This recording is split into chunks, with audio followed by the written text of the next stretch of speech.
How is it, sons of Australia, that you don't know your history? After 92 Kokoda tracks, to me it remains a mystery. Why is it you don't know Potts, Bisset, McCallum or Honna?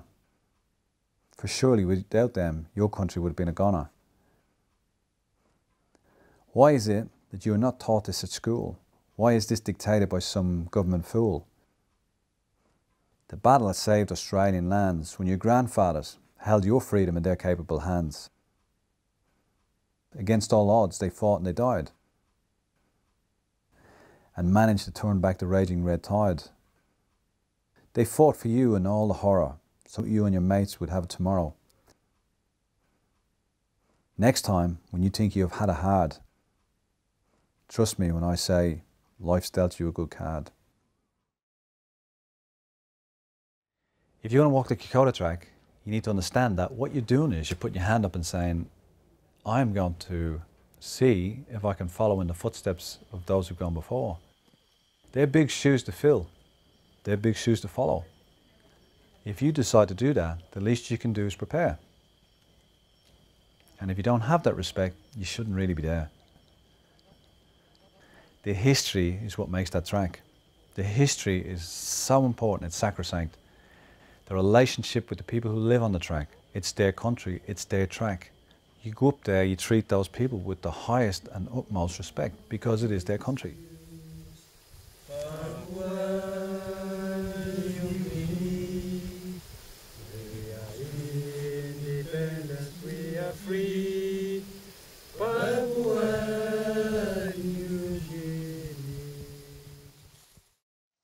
So if you're going to do the Kokoda track, 96 k's, in the jungle, environment that you've never seen before in your life, and terrain that you've probably never seen before, in conditions that you've probably never seen before either, you need to prepare for it. So you need to do at least 3 months of exercise. You need to get a well-structured program. If you're not prepared to do the exercise, you're not prepared to do the preparation, well, you're better off staying here and walking in the national parks. And most people are afraid because they don't know what to expect. They've done training, they've prepared themselves as best they can. They've got the U-Butte equipment, the latest thing, latest brands, and they go up there, but they're not ready because there is nothing here in Australia that can compare you for the Kokoda track. So there's still about 70% of that track is psychological, and it's how you meet that challenge. So you can prepare yourself, I reckon, to about 90% if possible, but it's how you meet the challenge of that extra 10%. And you've got to dig deep, and you've got to learn how to back yourself. And see, with the Kokoda track, it's like the onion, and it peels people back to their core instincts. And they learn to dig deep. And they become resilient at the end of it because of it. In regards to their expectation, the expectation is that I'm going to this land, I'm going to meet this native people, I'm going to hear about the history. But to actually put it in context to the reality of it, I don't think you can do that.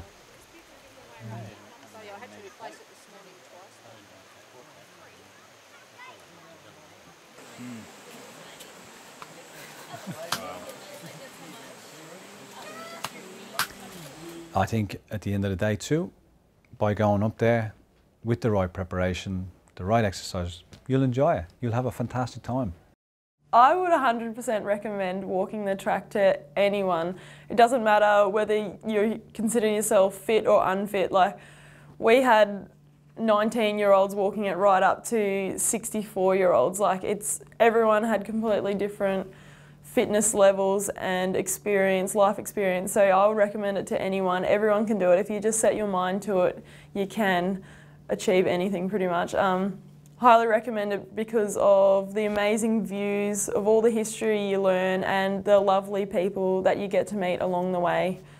It's like we're a big family, and it's like, well, you don't want to let anyone down. You don't want to have anyone suffer while you think when they look at you and think, oh, he's doing it easy. If someone asks me, should I do it, I say, don't think twice, just go and do it. Best thing you'll ever do.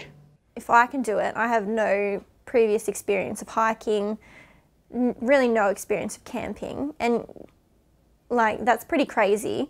Like the Kokoda track is pretty crazy when you've got no experience. So if you're ever hesitant about it, you've just got to do it, because I think that's the whole point of it. It's getting out of your comfort zone. Because what you learn about yourself, what you learn about our culture, the Popwin culture, what people go through, it makes you really, really proud to be an Australian. It also showed me not to take things for granted. Like you hear the stories about, you know, the 20-year-olds and at the cemetery the 19-year-olds that, you know, when put down their lives so we could be here today. You're like, well, don't take every, you know, day for granted. You can never know what's going to happen, so you should enjoy our freedom that we've got now. And these people sacrifice themselves, so. Opens your eyes up to what we really have and how lucky we are. And it's, the history in Australia is lost from it really, like we don't get taught it very well. Probably now, if anyone asked me if I wanted to go back, I'd still go back, do it again. It's just an amazing experience. You get so much out of it, just physically and mentally, just the highs and lows you feel along the way, and just makes you realise so much more about yourself and about their culture and how they live. Makes you appreciate what you've got so much more. You know, You're only as strong as your weakest team member, and it sort of made me appreciate, you know, the idea of looking out for one another. You can't just be a leader by saying things. You've got to actually do stuff as well. People look up to people that do things rather than ones that just talk. If I talk to anyone about Kokoda, I say that I always try and talk about the legends first rather than my struggle or what I had for tea every night or how much I hated tuna. Like that's not, you know, all that stuff's not irrelevant. It is irrelevant, you know. I always tried to ensure that I think my pa, if he was still alive, he would have been thankful, and that's what I want to do. I want to be thankful to what they did, and I think we owe it to them, to all the Aussie diggers and the Fuzzy Wuzzies as well, to honour that connection and keep it going. There's two things that connect everybody who took part in this year's Kokoda Trek. And the first is that we either work or study at Fed Uni. And that connects us, that's the common thread. And the second is the freedom that is afforded us by those that fought and lost their lives. 3,500 people lost their lives on the Kokoda Trek. When you look at university here, for example, the bulk of the kids come here at 19 years old, you know, and they leave us at about 22, 23 years old, okay? The very age, we're teaching these kids, see? And these were the kids that were fighting for the nation. I reckon that's really profound, and it's really humbling too. And it gives you a new appreciation and a new value for youth, I think. Kokoda did this for me. When we left from the campus here, the students all sat at the back and the staff all sat at the front of the bus. And within 2 days, you know, we were a single unit. One of the things I was really grateful for was the way in which everyone contributed as members of that team to display leadership, and I felt the students really did that. You did see people for I think who they are, you know, not with all the bells and whistles around them. It's important to recognise that whilst you're doing it as part of a team and as part of a group, the biggest journey you'll go on is that individual one. Each person played their own role. The students with the sing-alongs and getting everyone up and about. Particularly the students, I was really impressed with them. You know, all very different characters, but all had some wonderful attributes that shone up on various, you know, different spaces along the way. I think this was benefited tenfold by having the students there. I'd be surprised if anybody felt that having the students or the students found having the staff detracted from the experience in any way, shape or form. And you've got to go there with an open mind, you really do. There's no point in stressing about planes that don't take off the ground on time. No point stressing about things that potentially could happen in the future, because you have no control over the future. It teaches you to live in the present, take action today, and you have it tomorrow. They gave their tomorrows so that you could have it today.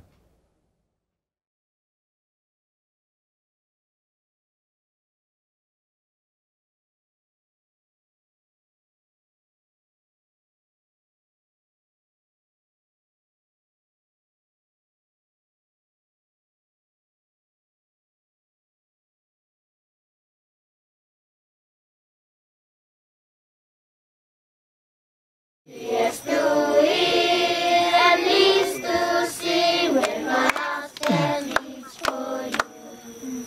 Thank you, God, for making me. I say no sense empty. Yes, to eat and least to see when my heart stands for you. Para-pa-pam-pam.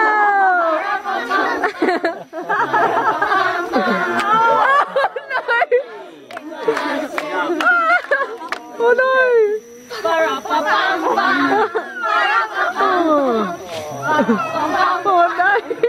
Oh no!